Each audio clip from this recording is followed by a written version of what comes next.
Joining me is Stephen CONROY, former Federal Labor Minister, and Michael Kroger, former Victorian Liberal President. Stephen, I don't know that many Australians yet realise what a threat China really is to freedom, and not just to the freedom of its own people.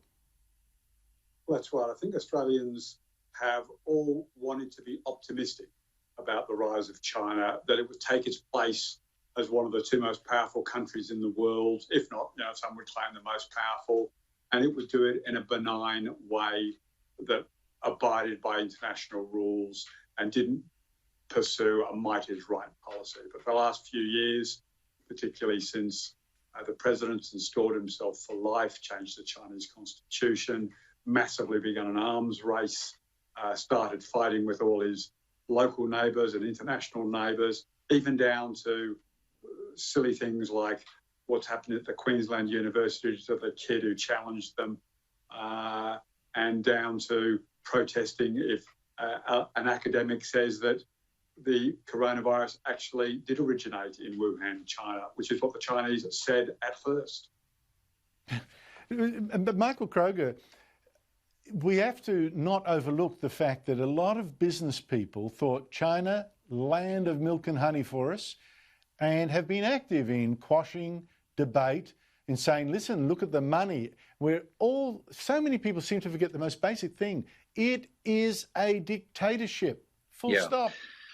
Yes, well, business people have to do what they do, Andrew, so there's no problem with them trading with China. However, as you say, they have to understand at all times they're dealing with a communist government. And as I say, there's never been a communist government you could believe. Stalin, Lenin, Khrushchev, Andropov, Erich Honecker, Fidel Castro, Kim Jong-un, his father and grandfather. I mean, it's been one of these countries or leaders that you could believe a word they say. So business people, fine, they've got to trade, but at all times they have to understand they're often used as pawns in the Chinese government's game, and we've seen a couple of recent examples of that in Australia, Andrew, as we know. Have we, or what?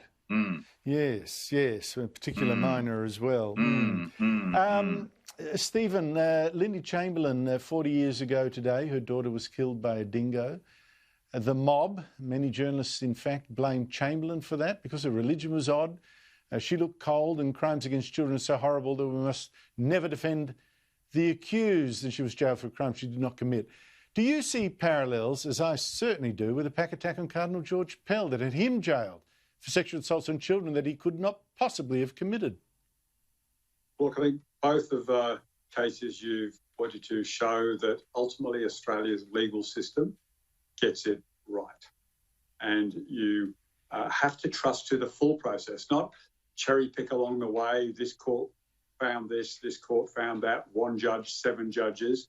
You've got to allow people to have all of their natural rights and the natural justice. And so the court system has shown in both cases that Cardinal Pell was innocent, and that Lindy Chamberlain ultimately was found to be innocent. And Australians have to be willing to accept that. Even if they don't agree with it, they've got to be willing to accept it.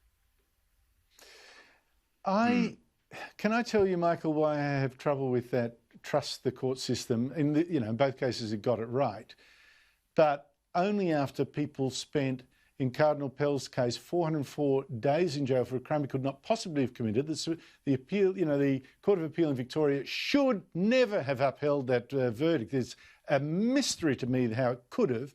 And after police, in both cases, seem of a mind to prosecute and push, laying in Cardinal Pell's case, was it 26 charges against him, involving 9 defendants, every one of which charge was so preposterous, not one has survived. And then I say to you, you can't give that man back the time in jail. You can't give Lindy Chamberlain back that time in jail. You can't give them back their ruined reputations. I don't have faith. Well, and it's 40 years ago today, Lindy Chamberlain, you said earlier on, it's ruined her life. It obviously led to the divorce between her and her husband, Michael, and they were together during most of those trials in the early years. We remember, God, 40 years ago today, it's hard to believe.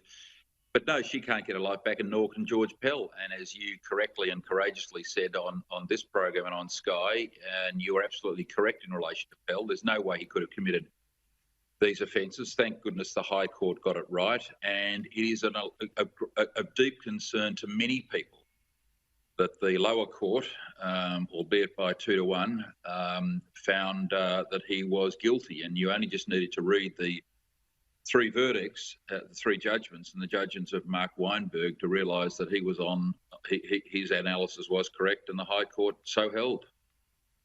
Absolutely.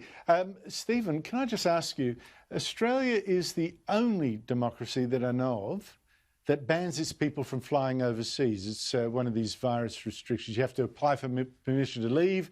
You can't leave for something apparently as trivial as a family wedding, your own daughter's wedding, and 3 or 4 applications are turned down. Do you understand this ban?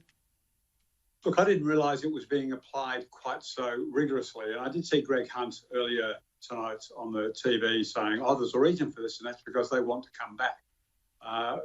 Well, the quarantine system has been proven to be reasonably robust in all bar Victoria.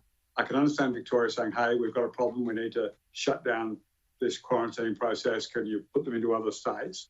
What has surprised me is that we've decided to close off people coming back, making it very hard for people to come back. So if we suddenly had, an extra 30 or 40,000 people making legitimate hardship or compassionate reasons or other to go overseas, yes, they do want to come back because they're not permanent instances, they're one-off circumstances. They will want to come back. I mean, at some point we have to put some faith in our quarantine system and start reopening, particularly to Australian citizens. I mean, the stories of people being stuck overseas, not able to get back, are increasing, and there's very significant concern about it. But I mean, it's no different to those people on the Victorian border from the ACT who struggled for a week or so to just drive 3 hours down the Hume Highway, which I've done many times in my life, to get back to Canberra. So there needs to be a little bit more flexibility in this system.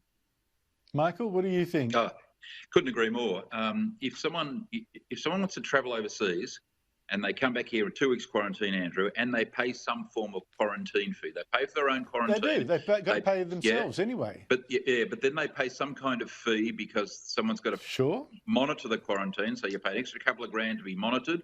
Of course, people should be allowed to travel overseas. Like Stephen, I was alarmed to find that only 25% of people that want to travel overseas have been allowed. Well, it's bad enough, having democratic electorate governments restricting freedom of movement, because that was always the signature of governments of the hard left. But to stop Australians travelling overseas lawfully, if they can go to other countries, for all the reasons you've explained, of course they should be allowed if they're coming back, going into quarantine and paying a quarantine fee. And the sooner that's lifted, the better, Andrew. I mean, it'd be good news for the airlines and also good news for the hotels. They could turn into quarantine hotels and finally make some money. Stephen Conroy, Michael Kroger, thank you both so much for your time.